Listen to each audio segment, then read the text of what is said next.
Kia ora guys, good afternoon and welcome back to the Black Jersey. We've got a very exciting test upcoming. It's the first between the All Blacks and Ireland, and a big thank you to my patrons before we start this match preview for the test. I'm going up to Auckland tomorrow to see this test live myself, and there's a lot of good stuff for us to get into about the selections. First off, at our loose head prop for the All Blacks, George Bower will pack down against Tyrel Furlong, who is the best tight head prop in the world. Furlong's had a very long and accomplished career with the Irish, and he's indeed got a very fearsome reputation. George Bower, I'm honestly not surprised to see that Ian Foster has started him, as with Joe Moody out for the season due to injury. Bower does have the most minutes in Foster's depth chart for loose head prop.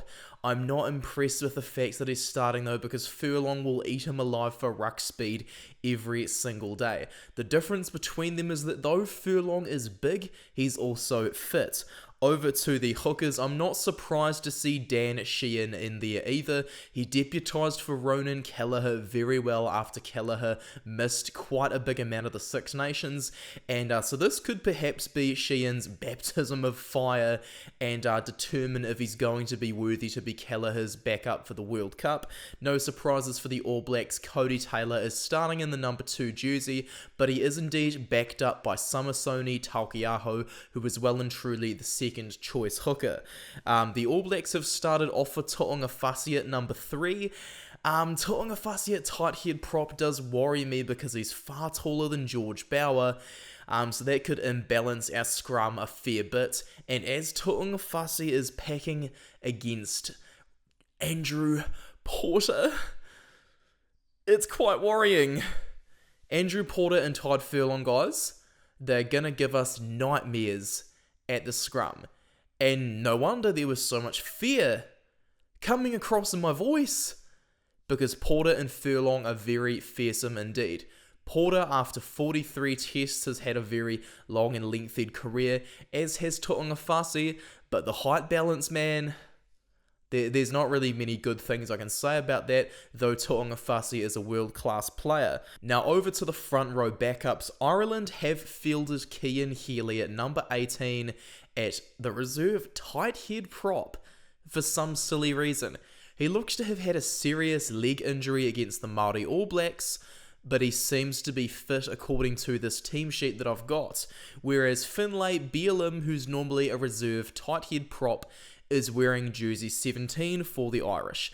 Dave Heffernan, a very experienced player, is down at number 16 as well. So hey, with Sheehan, a young guy, starting, it's probably the best decision to have an experienced player as his backup. The All Blacks, as I've said, have Taukei'aho in jersey 16, whereas Carl Tuinukuafi and Angus Ta'avao, once again, there's a bit of a height imbalance over there. Big Carl's just 6 feet tall, Angus Ta'avao is 6'4". That worries me once again, so no matter what time of the match it's going to be, I feel like the scrum is going to be very worrying for the All Blacks. Over to the locks, Brodie Retallick and Sam Whitelock are starting for the All Blacks. There's no surprises there. Whereas for Ireland, they have Tide Byrne and James Ryan. Byrne was a British and Irish Lion last year, and he's proved to be quite a dynamic player around the pitch. I don't quite rate his ethic in the tight spaces of a match, but considering Ireland's game plan of having a lot of decoy runners and forwards with an offload game, Byrne is suited to that very well, while Ryan will just rough it up the guts and probably physically dominate Retallick and Whitelock. Very interestingly as well though, the All Blacks have not named a reserve lock, with Scott Barrett being there as the blindside flanker. Pita Gus Sowakula at 6'5" is there in jersey 19, and whereas Kieran Treadwell, who's a very similar player to Sowakula, is Ireland's number 19. He's quite a dynamic forward himself, and so it's going to be quite interesting how the ruck speed evolves as the game goes on. With Sowakula and with Treadwell at the number 19, things are going to get quite hectic towards the end of the second half even, I think. With Scott Barrett being at 6, it's quite interesting considering Jack Conan is at jersey 20 and Caelan Doris is at number 8. Though this is the case, the All Blacks understands that Doris is likely going to be a single-man pod, and so they've opted to go with Scott Barrett to physically dominate him out wide. Both teams are likely to use a single-man pod in wide channels, whereas Leicester Fainga'a-Anuku starting at left wing could give them a bit of a rough time. Ireland, just like the All Blacks, have gone for two open side flankers in their starting 15. Peter O'Mahony has worn number 6 for most of his tests, but we've got to be realistic here. The guy's pretty much just an open side flanker that wears 6 and jumps in the line out. He's a turnover winning machine and a very experienced player who is going to man mark Sam Cane, dominating the tight channels for the loose forwards. Cane is obviously the All Blacks captain, and Ardie Savea will pack down behind the other forwards for the All Blacks. Savea is the best player in the world. I will say this at any opportunity I get. And he will be that one bright light in our forward pack that Ireland are going to have to do quite a lot to stop.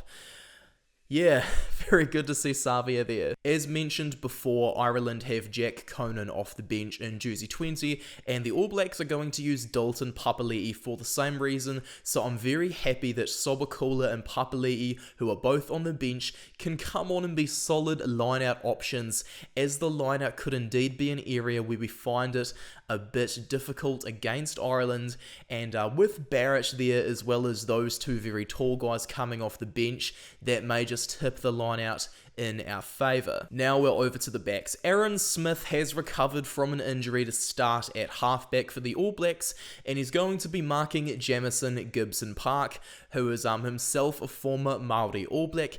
Gibson Park was very unlucky not to get an All Black cap back in the days when he played in New Zealand, but he's going to give Ireland some very, very quick ball, and the forwards are no doubt going to run some great decoy lines to hide the backs behind Gibson Park's unbelievably quick ball.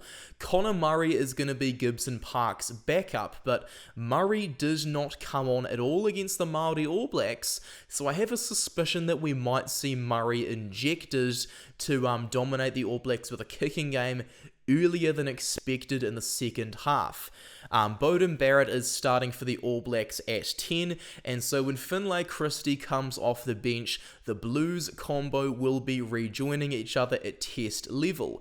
On the other hand, Johnny Sexton, a very, very old athlete at this point, is the Irish captain. He's no spring chicken, but tactically, he's going to have a lot more involvement than Beauden Barrett, who, as I've said many a time, I prefer to wear jersey 15 due to the space it offers him. Richie Mo'unga is going to be Beauden Barrett's replacement, and though I prefer Mo'unga, Ian Foster was never going to start Richie Mo'unga in jersey 10.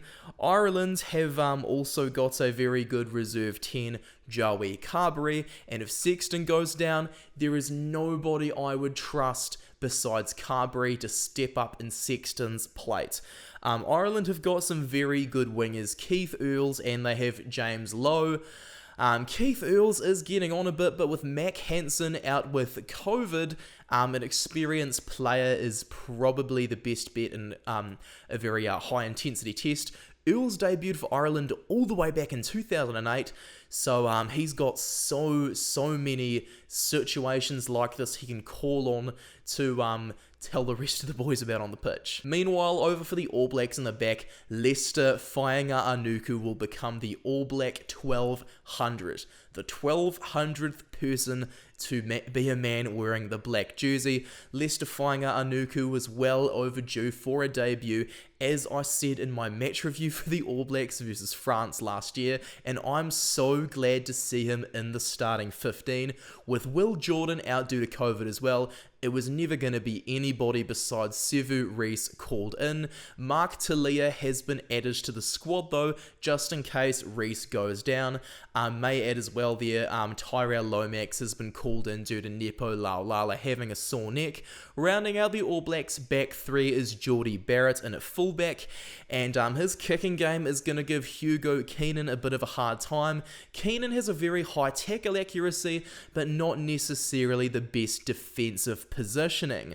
Bundy Aki, having played the full 80 against the Māori All Blacks, is coming off the bench, whereas Robbie Henshaw and Gary Ringrose are going to be resuming their partnership, which they have had for a very long time. Those three midfielders for Ireland are all so class. Henshaw, though, is going to give a massive difference in comparison to Quinn Tupaia. Henshaw can really crash the ball up just like how Tupaia can, but Henshaw is definitely going to dominate Quinn Tupaia when it comes to a kicking game, as Quinn Tupaia is still working on this facet of the game. The 13 jerseys see those two marking each other crazily. Rieko Ioane is the quickest All Black, whereas Gary Ringrose is pretty fast as well, so that is a mouth-watering matchup. And Braydon Ennor has been called in due to David Havili and Jack Goodhue having COVID, so Ennor will wear jersey 23, and that's a pretty damning assessment of Roger Tuivasa-Sheck. I don't think Tuivasa-Sheck is being looked at as an impact player at all. I think he's just being looked at as a guy who's just come over and let's see if we'll have a look and see if he's any good, rather than, oh, he's world class, let's chuck him in there, if you know what I mean. So yeah, Ennor just joined the team about 4 days ago, and now he's wearing jersey 23. This is going to be a massive test. If you guys see me at the match, make sure to say hello to me, as despite my size, I am very friendly if you see me in person. Bro, if you want to take a selfie, just say, hey, can I get your photo? I'm cool with it. But yeah, make sure to go follow me over on Instagram. About to hit 16k. A big thank you to my patrons once again. God bless their souls, and thank you to you guys for watching this test match preview. I'm wishing Ireland's the best of luck against the mighty All Blacks, my home team. I'll catch you later, guys.